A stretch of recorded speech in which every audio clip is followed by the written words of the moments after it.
আসসালামু আলাইকুম viewers, welcome to mother cooking channel. আজকে আমি আপনাদের সামনে উপস্থিত হলাম কচু পাতার ভর্তা রেসিপি নিয়ে। আর এই কচু পাতাটা কিন্তু আমাদের শরীর ও স্বাস্থ্যের জন্য বেশ উপকারী। আর এই কচুর পাতার মধ্যে রয়েছে প্রচুর পরিমাণ আয়রন, খনিজ, ভিটামিন, যা আমাদের শরীরে রক্ত স্বল্পতা দূর করতে সাহায্য করে। আরো অনেক পুষ্টিগুণ রয়েছে এই কচু পাতার মধ্যে। তাই আমাদের বাড়ির ছোট থেকে বড় সকলেরই উচিত এই কচু পাতার ভর্তাটা খাওয়া বা কচু পাতার তরকারি খাওয়া। কচু পাতার ভর্তা খাওয়ার সময় অনেকেরই গলা চুলকায়। কিভাবে কচু পাতার ভর্তা করলে কচু পাতার ভর্তাটা খাওয়ার পর গলা চুলকাবে না এবং কচু পাতার ভর্তাটা খেতে অনেক ভালো লাগবে, সেই টিপস থাকবে আজকে আমার এই ভিডিওতে। চলুন তাহলে রেসিপিটা দেখে নেওয়া যাক। প্রথমে আমি চুলার উপরে একটি কড়াই বসিয়ে দিতেছি সরিষার তেল প্রায় 3 টেবিল চামচ। আপনারা চাইলে সয়াবিন তেলও ব্যবহার করতে পারেন, তবে সরিষার তেল ব্যবহার করলে এর স্বাদটা কিন্তু বেশি আসবে। এখন আমি এর মধ্যে দিয়ে দিচ্ছি শুকনো মরিচ 9 থেকে 10টি। এখন আমি এই শুকনো মরিচগুলোকে একেবারে মুচমুচা করে ভেজে নিব। আমি চুলাটা অন করে এই শুকনো মরিচগুলোকে মুচমুচ করে ভেজে নিচ্ছি। এ পর্যায়ে শুকনো মরিচগুলো কিন্তু খুব সুন্দর মুচমুচে হয়ে গেছে। এখন আমি এই মরিচগুলোকে তুলে নিচ্ছি। কড়াইয়ে থাকা অবশিষ্ট সরিষা তেলের মধ্যে দিয়ে দিচ্ছি রসুনের কোয়া প্রায় 1 টেবিল চামচ, আদা কুচি 1/2 টেবিল চামচ, পেঁয়াজ কুচি 1/4 কাপ। এখন আমি এগুলোকে ফ্রাই করে নিব। আমি বেশ কিছুক্ষণ সময় ধরে এগুলোকে ফ্রাই করে নিয়েছি। এই পর্যায়ে আদা ও রসুনের মধ্যে প্রায় হালকা ব্রাউন কালার আসতে শুরু করে দিয়েছে। এ পর্যায়ে আমি এগুলোকে তুলে নিচ্ছি। তারপর কড়াইয়ে থাকা অবশিষ্ট তেলের মধ্যে দিয়ে দিচ্ছি রসুনের কোয়া প্রায় 1/2 টেবিল চামচ, কাঁচা মরিচ 2টি। তারপর দিয়ে দিচ্ছি কচু পাতা।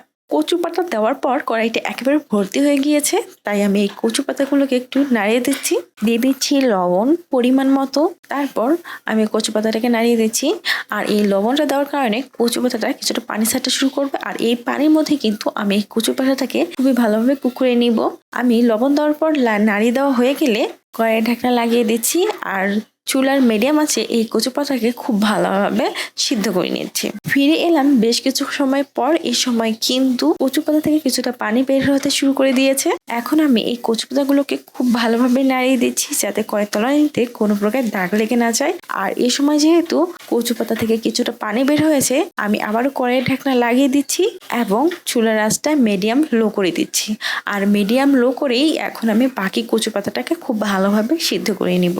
ফিরে এলাম আরো 6 থেকে 7 মিনিট পর। এই সময় দেখুন কচু পাতাটা কিন্তু খুব ভালোভাবে সিদ্ধ হয়ে গিয়েছে এবং কচু পাতাটা অনেক গলে গিয়েছে এবং কচু পাতার পানিটাও কিন্তু অনেকটাই শুকিয়ে গেছে। এখন আমি প্রায় 2 থেকে 3 মিনিটের মতো সময় অনবরত কষিয়ে কষিয়ে এই কচু পাতাটাকে রান্না করব। যখন কচুর পাতার মধ্যে যে পানি থাকবে তা একেবারেই শুকিয়ে যাবে, কচুর পাতাটা এরকম খিটখিটা টাইপের হয়ে যাবে, তখন আমি চুলাটা অফ করে দিচ্ছি। এখন আমি এই কচু পাতাগুলোকে ঠান্ডা করে নিব। এখানে আমি একটি প্লেট নিয়ে নিয়েছি। এখন আমি এর মধ্যে নিয়ে নিচ্ছি শুকনো মরিচগুলোকে। তারপর দিয়ে দিচ্ছি লবণ খুব সামান্য পরিমাণে। যেহেতু আমি কচুর পাতার মধ্যে লবণ ব্যবহার করেছি, তাই এই সময় একটু লবণটা কমে ব্যবহার করছি। তারপর এই শুকনো মরিচগুলোকে খুবই ভালোভাবে ভেঙে নিচ্ছি। যেহেতু শুকনো মরিচগুলো মুচমুচে হয়েছে, তাই কিন্তু এগুলো ভাঙতে খুব সুবিধাই হচ্ছে। তারপর আমি এর মধ্যে দিয়ে দিচ্ছি আদা কুচি প্রায় 1/2 টেবিল চামচ, পেঁয়াজ কুচি 1/4 কাপ। তারপর আমি এগুলোকে শুকনো মরিচের সাথে খুবই ভালোভাবে মাখিয়ে নিচ্ছি। যখন পেঁয়াজটা এরকম নরম হয়ে আসবে, এগুলো খুব ভালোভাবে মাখানো হয়ে যাবে, তখন আমি এর মধ্যে দিয়ে দিব আগে থেকে ভেজে রাখা পেঁয়াজ, রসুন, আদা। তারপর আবারও এগুলোকে আমি খুবই ভালোভাবে মাখিয়ে নিচ্ছি। খুব ভালোভাবে মাখানো হয়ে গেলে আমি এর মধ্যে দিয়ে দিচ্ছি সরিষার তেল। আমি এখানে প্রায় 1 টেবিল চামচের মতো সরিষার তেল দিয়ে দিচ্ছি। তারপর এগুলোকে আবারও ভালোভাবে মাখিয়ে নিচ্ছি। এখন আমি এর মধ্যে দিয়ে দিচ্ছি সিদ্ধ করা সেই কচু পাতাগুলো। আর এই কচু পাতার মধ্যে কিছুটা রসুন দিয়েছিলাম, আর এই রসুনগুলোকে আমি একটু হাত দিয়ে এভাবে কষলিয়ে নিচ্ছি। তারপর আমি কচু পাতাগুলোকে এই পেঁয়াজ মরিচের সাথে খুবই ভালোভাবে মাখিয়ে নিচ্ছি। এ সময় কচু পাতার ভর্তাটা খুব ভালোভাবে মাখানো হয়ে গেছে। এখন আমি দিয়ে দিব লেবুর রস। আমি এখানে একটা লেবু 4 ভাগের 1 ভাগ রস করে দিয়ে দিচ্ছি। আর এই রস দেওয়ার কারণে কিন্তু ভর্তাটা খাওয়ার সময় কোনো প্রকার গলা চুলকাবে না।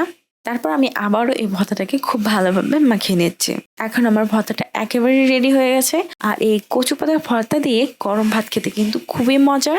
আপনারা এভাবে ভর্তা তৈরি করে খেয়ে দেখতে পারেন, যেটা আসলে কেমন লাগে। প্রিয় দর্শক, এই ছিল আমাদের আজকের রেসিপি। মাদার কুকিং চ্যানেলের আরো এক্সাইটিং রেসিপি নিয়ে আপনাদের সামনে আবার উপস্থিত হব। ভিউয়ার্স, আপনাদের সকলকে অনেক অনেক ধন্যবাদ জানাচ্ছি পুরোটা সময় আমাদের সাথে থাকার জন্য। আমি উইশ করব আপনারা সবাই ভালো থাকবেন, সুস্থ থাকবেন এবং মাদার কুকিং চ্যানেলের সাথে থাকবেন। এই চ্যানেলে নতুন হয়ে থাকলে চ্যানেলটি সাবস্ক্রাইব করুন এবং ভালো লাগলে লাইক, কমেন্ট ও শেয়ার করুন। ধন্যবাদ।